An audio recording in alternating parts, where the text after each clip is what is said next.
পশ্চিমবঙ্গের মানুষ যারা মনে করেন বিগত 8 বছর ধরে স্কুলে শিক্ষক নিয়োগ হয়নি তাতে আমার কি, সত্যিকারে একবার ভেবে দেখুন তো, তাতে আপনার কিছুই যায় আসে না।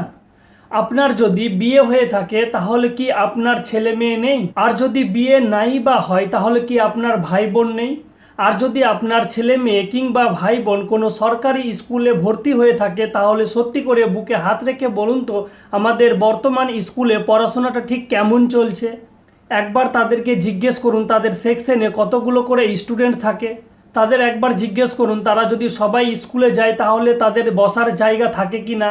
আর যদি আপনার ছেলে মেয়ে কিংবা ভাই বোনকে কোনো সরকারি স্কুলে ভর্তি না করে বেসরকারি স্কুলে ভর্তি করে থাকেন, তাহলে বেসরকারি স্কুলে যে অ্যাডমিশন ফিসটা দিতে হয় সেটা আমার আর আপনার মা বোনেরা মমতা ব্যানার্জির কাছ থেকে যে লক্ষ্মীর ভাণ্ডারের ভাতা পায় তার থেকে বেশি না কম?